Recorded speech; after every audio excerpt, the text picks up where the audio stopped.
আসসালামু আলাইকুম, আপু কেমন আছেন? ওয়ালাইকুম আসসালাম, ভালো আছি। আপনি কেমন আছেন? আলহামদুলিল্লাহ ভালো আছি। তো গত একটা ভিডিও আপনার আমরা করছি, তো আপনি কি কোনো সাড়া পেয়েছেন? না। কোনো সাড়া পাননি? এখনো আপনার মনের মানুষ জোটেনি, তাই না? হ্যাঁ। আচ্ছা, তারপরে আবারও আপনার নামটা একটু জানতে চাই, কারণ অনেকেই নতুন নতুন দর্শক থাকে, আপনার নাম জানার জন্য অপেক্ষায় থাকবে। প্রথম হচ্ছে আপনার নাম, আপনার ঠিকানা, মানে আপনার জন্মস্থান, আপনার পরিবারে কে কে আছে একটু বলেন দর্শকবৃন্দদের কাছে।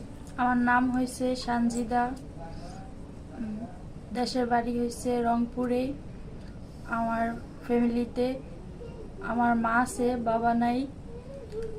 আমার একটা ছোট বোন আছে, ভাই নেই। তো আপনি তো এখানে আসছেন মূলত যেহেতু আপনার বাবা নাই, খুবই দারিদ্রতার মাঝে বড় হয়েছে, তো একজন ভালো মনের মানুষ মানে চাচ্ছেন। হ্যাঁ। তো আপনি মনে করেন আপনার আশাটা পূরণ হলো। আচ্ছা, তারপরেও একটা প্রশ্ন কিন্তু থেকে যায়, সেটা হচ্ছে আপনি যৌথ ফ্যামিলি চান না সিঙ্গেল ফ্যামিলি আপনার কাছে প্রিয়, মানে কোনটা ভালো লাগে? Single family. Single family. Single family মানে শ্বশুর শাশুড়ি থাকবে না, শুধু স্বামী আর আপনি থাকবেন, এটা আপনার ভালো লাগে? না। সিঙ্গেল বলতে তো এটাই বোঝায়। আর যৌথ বোঝে যে একটা পরিবারে সবাই থাকবে, শ্বশুর শাশুড়ি থাকবে, ননদ ননদি থাকবে, হ্যাঁ, দেবর থাকবে, এরকম একটা ফ্যামিলি যদি হয়তো বড় পরিবার যাকে বলে যদি হয়, তো সেক্ষেত্রে কি আপনি তাকে বিয়ে করবেন? হ্যাঁ, বিয়ে করব। যদি ছেলের বয়স একটু বেশি হয়, আপনার বয়স তো 20 বছর না? হ্যাঁ। 20 বছর, আপনি তো এসসি পাস করছেন না? হ্যাঁ। এখন ছেলের বয়স হয়তো 35 থেকে 40 হলো, কিন্তু তার আপনাকে চালানোর মতো সামর্থ্য আছে, টাকা পয়সা আছে, তো সেক্ষেত্রে বয়স একটু বেশি, তো আপনি কি তাকে বিয়ে করবেন? হ্যাঁ, আমি বিয়ে করব। বিয়ে করবেন না? তো আপনার এই ভিডিওটা আমরা পাবলিক করব, পাবলিক করার পর অনেকে কিন্তু আপনাকে চাইবে, তো সেক্ষেত্রে তো আপনার সাথে যোগাযোগ করার জন্য একটা নম্বর দরকার, সেই ফোন নম্বর কি আপনার আছে? না, আমার ফোন নাই।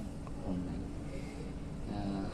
ফোন নাই কেন নাই? এখন তো আসলে ফোন নাই এই কথাটা তো কেউ বেশি, সবারই তো ফোন আছে, কিন্তু আপনার নাই কেন?